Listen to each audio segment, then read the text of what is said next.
네, 말씀 보도록 하겠습니다. 요한복음 1장 14절입니다. 요한복음 1장 14절입니다. 네, 한 절씩 교독하도록 하겠습니다. 같이 한 목소리로 교독하도록 하겠습니다. 시작. 말씀이 육신이 되어 우리 가운데 거하심에 우리가 그의 영광을 보니 아버지의 독생자의 영광이요 은혜와 진리가 충만하더라. 아멘. 제가 잠시 기도하겠습니다. 사랑이 많으신 주님, 말씀을 전할 때에 주의 종의 입술과 생각과 마음을 주관하시사 온전한 말씀이 선포되고 그 안에 있는 은혜의 능력이 우리 모두에게 임하게 하여 주옵소서. 끌어주실 주님을 믿사오며 예수 그리스도의 이름으로 기도드립니다. 아멘. 오늘은 말씀으로 거하시는 하나님, 그 예수님입니다. 오늘 읽으신 이 요한복음은 2000년 전 예수 그리스도가 어떠한 존재로 이 땅에 오셨는지를 말씀하고 있습니다. 이 14절에 보면 말씀이 육신이 되어 우리 가운데 거하심에 우리가 그의 영광을 보니 아버지의 독생자의 영광이요 은혜와 진리가 충만하더라라고 했습니다. 2000년 전에 이 땅에 오신 이 예수님은 하나님의 말씀 자체였습니다. 그리고 제자들은 이 말씀이 육신이 되어 오신 그 예수님을 보면서 하나님의 은혜와 그리고 진리의 충만함을 보았습니다. 하나님은 예수님을 통하여 충만한 그 은혜를 보여주신 것이죠. 예수님의 십자가의 죽으심을 통해서 하나님의 구속의 은혜가 얼마나 충만한지를 제자들은 경험하게 되었습니다. 그리고 하나님은 예수님을 통해서 진리의 충만함을 보았습니다. 예수님 당시에 서로가 자신들의 말이 진리라라고 말하는 사람들이 많이 있었습니다. 그렇지만 하나님의 참 진리를 이 예수님을 통해서 깨닫게 된 것입니다. 하나님은 예수 그리스도를 이 땅에 보내심으로 하나님의 이 은혜와 진리를 사람으로 하여금 직접 보고 경험하게 하셨습니다. 그리고 2000년 전 말씀이 육신이 되어 이 땅에 오셨던 그 예수님은 승천하셔서 그 육신은 이 땅에 거하지 않으시죠. 하지만 이 땅에 거하셨던 이 예수님은 이제 하나님의 말씀의 형태로 우리 가운데 거하고 계십니다. 그 하나님의 이 말씀은 여전히 이 땅에 있어서 예수님께서 보여주신 우리에게 하나님의 은혜와 진리를 증거하고 있으십니다. 오늘 말씀을 통해서 예수 그리스도를 하나님의 말씀으로 이 땅에 보내신 하나님을 생각하면서 오늘날 하나님의 말씀을 통해서 어떻게 하나님의 은혜와 진리를 충만케 하시는지를 한번 보려고 합니다. 먼저 우리의 하나님은 말씀하시는 분이다라는 것을 알 수 있습니다. 창세기에 처음 등장하는 하나님은 창조하시는 창조주 하나님이시죠. 그런데 하나님은 그런 하나님은 말씀으로 세상을 창조하십니다. 그리고 그 이후로도 하나님은 그 피조물들인 사람들에게 지속적으로 말씀을 하십니다. 그래서 성경에는 여호와께서 이르시되라는 그 말씀이 수없이 반복되고 있음을 볼 수 있습니다. 출애굽기에 보면 하나님께서 시내산에 있으실 때 시내산에서 애굽에서 나온 이스라엘 백성들에게 처음으로 자신의 모습을 보여주시죠. 그때 하나님은 대단한 모습으로 나타나십니다. 조용히 나타나는 것이 아니라 시내산 이 전체를 구름으로 두르십니다. 그리고 산 꼭대기에 번개를 일으키시죠. 번쩍번쩍하게 일으키셔요. 그리고 천둥을 치셔서 사람들이 그 모습을 보고 두려워 떨게끔 만드십니다. 그리고 그 시내산에 임재하셔서 하나님께서는 이 모세를 통해서 이스라엘 백성들에게 하나님의 말씀을 주게 됩니다. 하나님은 조용히 임재하실 수도 있으셨는데 그렇게 하지 않으세요. 그토록 엄청난 모습으로 임재하신 것입니다. 그러므로 그 말씀을 주신 분이 얼마나 대단한 분인지를 직접 친히 보여주셨고, 그러기에 그 대단한 분이 주신 말씀을 중하게, 귀중하게 여기도록 만드셨습니다. 하나님의 말씀의 권위를 깨닫고 그 말씀에 순종하도록 그렇게 만드신 것이죠. 성경에서 하나님은 지속적으로 말씀하시는 분입니다. 하나님은 당신의 백성들이 하나님의 이 말씀을 듣고 그 말씀대로 살아가기를 원하셨어요. 이것이 하나님과 우상과의 차이입니다. 우상은 말을 하지 못하죠.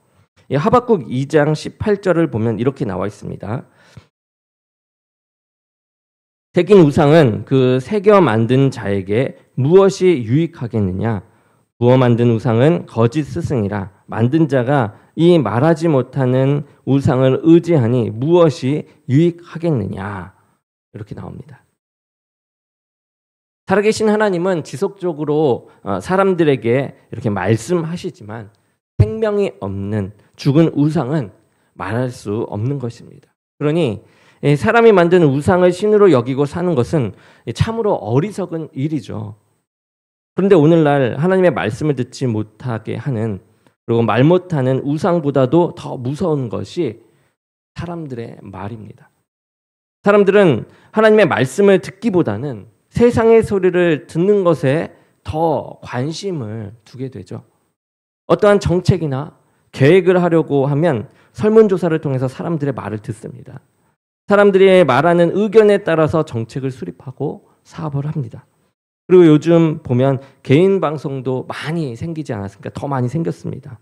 유튜브 같은 것을 통해서 이제는 이 개인이 방송을 하게 되니까 자신들의 말을 절대적인 것처럼 말하면서 사람들에게 이 영향력을 끼칩니다. 그러므로 많은 문제들도 나오게 되었죠. 그리고 그 사람들은 자신들의 말이 은혜요 진리라고 말하며 사람들에게 영향을 끼치는 사람들도 되게 있습니다. 이제 이 사회는 하나님의 말씀에 귀 기울이기보다는 사람들의 말에 귀를 기울이며 하나님의 말씀을 외면하고 있습니다. 이럴 때에 우리는 하나님께서 말씀하실 수 있도록 우리의 삶 속에서 역사하시는 이 세상의 소리를, 역사하는 그 세상의 소리를 줄여야만 합니다. 뉴스를 보고도 하나님께서 보시는 그 시선을 따라 해야 합니다. 분별할 줄 알아야 하는 것이죠. 유튜브 소리도 줄여야 합니다. 세상 사람들의 말을 좀 더 줄여서 분별할 줄 알아야 합니다. 그리고 하나님의 말씀 소리를 키워야만 합니다. 그럴 때에 하나님의 은혜와 진리의 말씀이 들려오게 됩니다. 무작정 줄이고 아예 안 보는 것이 아니라 하나님의 말씀을 더 많이 보고 더 정립함으로 분별할 줄 아는 우리가 되어야 한다는 것이죠. 하나님은 창조 때부터 지금까지 말씀하시는 하나님이십니다. 오늘도 우리의 삶 속에 말씀하시도록 성경 말씀을 듣고 묵상하시며 또한 설교 말씀을 통해서 하나님의 말씀에 집중할 때 이 성육신 하신 예수 그리스도께서 우리 가운데 거하시고 역사하실 줄 믿습니다. 하나님의 말씀은, 두 번째로는 하나님의 말씀은 생명입니다. 하나님께서 지속적으로 말씀하시는 이유는 그 말씀 안에 바로 생명이 있기 때문입니다. 세상 사람들이 말하는 것은 주로 이 땅에서 살아있는 동안에 어떻게 살아야 할지에 관한 것이죠. 그러기에 지극히 육신적인 것에 관심을 두고 있습니다. 그런데 하나님의 말씀은 어떻죠? 이 땅에서 육신의 이 생명뿐만 아니라 육신도 포함돼서 어떻게 영원한 생명을 가지고 살아갈 것인가, 이 영원한 생명을 살아갈 것인가에 대한 영적인 생명에 대해서 말씀하고 계십니다. 하나님께서 말씀하시는 생명이라는 개념도 다릅니다. 세상 사람들은 육신의 생명을 생명이라고 말하지만 하나님의 말씀하시는 이 생명은 영적으로 하나님과 함께하는 그 관계를 말합니다. 반대로 하나님과 떨어져 살아가는 삶은 영적으로 죽은 것과 마찬가지인 이 사망인 것이죠. 예수님께서는 이 세상에서 하나님의 말씀대로 살다가 육신의 몸은 죽으셨지만 다시 살아나셔서 하늘나라에서 영원한 생명에 이른 줄로 믿습니다. 하나님과 함께할 때 영원한 생명을 누릴 수가 있습니다. 사탄은 우리가 하나님과 천국의 생명을 누릴 수 없도록 하나님과 우리를 갈라놓습니다. 에덴 동산의 이 사탄, 이 뱀이 하와에게 거짓말을 하지 않습니까? 그래서 선악과를 따먹게 한 것은 단순히 선악과를 따먹고 안 먹고의 이 문제로만 보기엔 어렵습니다. 그런 문제가 아니에요. 사단은 자신의 거짓말을 진리의 말로 듣게 함으로써 하나님과 아담과 하와의 관계를 끊어놓고자 한 것입니다. 이 먹는 문제, 이 간단한 문제로 이 심오한 그 진리를 파괴하고자 했던 것이죠. 아담과 하와는 사단에게 속아서 하나님께 죄를 지음으로 결국 이 에덴 동산에서 쫓겨나게 됩니다. 결국 영적인 사망에 이르게 된 것이죠. 그런데 하나님의 말씀은 예수 그리스도의 안에 생명이 있다라고 말씀하고 있습니다. 예수님을 믿음으로 다시 하나님께로 갈 수 있는 이 영생의 은혜가 주어진 것이죠. 하나님의 말씀에는 사망 가운데 있는 이 죄인에게 생명을 주시는 하나님의 은혜가 있는 줄로 믿습니다. 한국 최초의 순교자, 이 개신교 선교사인 로버트 토마스 선교사가 있습니다. 그는 영국 런던 선교회 소속으로 원래 이 중국 선교로 파송을 받았어요. 그런데 1863년 중국에 온 지 얼마 안 돼서 아내가 죽게 되었습니다. 잠시 선교사의 사명을 포기했지만 후에 이 조선에 대한 이야기를 듣게 돼요. 그리고 조선을 선교하기로 결심을 하게 됩니다. 이 토마스 선교사는 조선의 선교를 꿈꾸며 조선어를 배웠고 조선을 처음 방문했을 때 작은 목선을 타고 서해안 연안 작은 섬들을 다니며 선교를 했습니다. 그리고 1866년에는 영국의 상선, 무역하는 배인 제너럴 셔먼호를 타고서 대동강을 타서 평양으로 들어가 조선을 선교하려고 했습니다. 이때 토마스 선교사는 한문으로 쓰여진 성경들을 이제 배에 실어 갔어요. 그런데 당시 대원의 쇄국 정책으로 인해서 조선 사람들은 서양인들에 대한 이 적대감이 많았습니다. 조선의 병사들은 배를 향해서 불화살로 공격을 했고요. 불을 피해 땅으로 나온 서양 사람들은 조선 관군에 의해서 죽게 되었습니다. 토마스 선교사도 대동강에서 한 관군에 의해서 죽임을 당했어요. 그런데 그때 그의 나이가 27세였습니다. 조선 선교를 제대로 하지 못하고 허무한 듯이 순교한 것입니다. 그런데 하나님의 이 구원의 역사는 토마스 선교사의 말을 통해서가 아니라 그 성경 말씀 자체로 역사하기 시작했어요.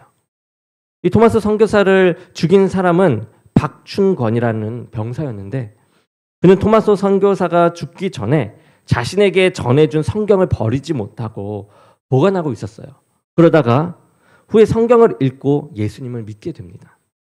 그리고 하나님의 은혜 가운데 영생을 얻게 되어요. 뿐만 아니라 평양의 최초 교회인 안주 널다리골 교회의 지도자가 되었습니다. 토마스 선교사가 가져온 이 성경책은 대동강변에 흩어졌고 조선 사람들이 이것을 가지고 갔습니다. 그때 박규수 평양 감사는 이 성경책과 전도 책자를 소지한 사람들을 체포하였고 그 책을 회수하라고 명령을 내렸죠. 그런데 이 책임을 박영식이라는 사람이 맡았는데 이 박영식은 그 성경책을 수거해서 그 성경책을 뜯어 자신의 집의 벽지로 사용했습니다. 그리고 후에 최치량이라는 사람이 이 박영식의 집을 구입해서 여관으로 사용했어요. 그러니 그 여관에 머무는 사람들은 자연스럽게 벽에 붙어있는 성경책을 보지 않겠습니까? 그렇게 보게 되면서 1993년 마펫 선교사가 평양에 선교부를 두기 위해서 방문했다가 이 여관에 투숙하게 되었는데, 이 성경책이 벽지로 붙어 있는 것을 보고 그 여관 주인인 최치량에게 복음을 전했고, 최치량은 기독교인이 되어서 이 여관을 교회로 사용하게 되었습니다. 하나님은 조선, 곧 이 한국에 예수 그리스도의 생명을 전하기 위해서 이 성경 말씀을 사용하신 것이죠. 하나님의 말씀은 우리의 죽은 영혼을 살리는 생명의 말씀인 줄 믿습니다. 우리가 영적으로 건강한 삶을 살기 위해서는 생명의 말씀 되시는 하나님의 이 말씀을 가까이 해야만 합니다. 영적으로 시들해질 때에 하나님의 말씀을 가까이 해 나가시기 바랍니다. 그 말씀 가운데 하나님과 가까워지면 우리의 영혼이 건강해지는 이 생명의 은혜가 있게 될 줄로 믿습니다. 그리고 하나님께서 지속적으로 말씀하시는 것은 하나님의 말씀이 이 세상을 비추는 빛이시기 때문입니다. 빛. 요한은 예수 그리스도께서 빛이라고 말씀하고 있습니다. 그리고 이 빛이 어둠에 빛이 돼 이를 알지 못한다라고 했습니다. 사람들은 자신들이 빛 가운데 살고 있다라고 생각을 해요. 모든 것을 제대로 볼 수 있고 판단할 수 있다라고 생각합니다. 그런데 성경은 그렇게 말씀하지 않으세요. 세상은 어둠 가운데 있다라고 말씀하시죠. 우리의 육신의 눈으로 보는 것은 잘 보고 잘 이해하는지는 모르지만 이 영적인 상태는 어둠인 것입니다. 육신적인 눈으로는 밤에도 잘 다닐 수 있도록 등불을 밝히고 또 GPS를 만들어서 어디로 가야 할지를 정확히 지시받습니다. 그런데 어리석게도 영적으로는 어디가 하나님의 나라로 가는 그 영생의 길인지를 알지 못하고 살아가는 것을 우리가 알 수 있죠. 그런데 하나님의 말씀은 우리의 이 천국길을 밝혀주는 빛입니다. 하나님의 말씀대로 살아갈 때 그것이 곧 하나님의 나라로 가는 영생의 길인 줄로 믿습니다. 시편 119편 104절에서 105절에 이렇게 나옵니다. 주의 법도들로 말미암아 내가 명철하게 되었으므로 모든 거짓 행위를 미워하나이다. 주의 말씀은 내 발의 등이요 내 길의 빛이니이다 라고 했습니다. 시편 저자는 세상 사람들의 말대로 살아가는 것이 자신의 길의 빛이라고 말하지 않습니다. 하나님의 말씀대로 사는 것이 자신의 길을 비추는 빛이다라고 고백하고 있어요. 대부분 사람들은 많은 사람들이 가는 길이 옳은 길이다라고 생각합니다. 그런데 성경에서는 이 많은 사람들이 가는 길은 옳은 길도 아니고 멸망의 길이라고 말하고 있습니다. 마태복음 7장 13절에서 14절에 보면 좁은 문으로 들어가라. 멸망으로 인도하는 문은 크고 그 길이 넓어. 그리로 들어가는 자가 많고 생명으로 인도하는 문은 좁고 길이 협착하여 찾는 자가 적음이라 라고 했습니다. 생명의 길, 이 빛의 길은 많은 사람들의 뒤를 따라가는 데 있는 것이 아니라 하나님의 말씀을 따라 살아가는 데 있는 줄로 믿습니다. 그러기에 교인들이 세상 사람들을 따라 살아가는 것은 바람직한 일이 아니죠. 도리어 우리가 빛 대신 하나님의 그 말씀대로 살아가는 것이 제대로 된 영생의 길을 걸어가는 것인 줄로 믿습니다. 여러분들이 가장 중요하게 여기는 것은 누구의 말입니까? 우리 주변에는 수많은 세상의 소리들이 많이 있어요. 나름대로 자신들의 말이 옳고 중요하다라고 합니다. 그런데 우리의 인생에 있어서 가장 중요한 말씀은 하나님의 말씀인 줄로 믿습니다. 하나님의 말씀은 세상을 창조하신 그 말씀입니다. 세상을 운영하시는 그런 말씀입니다.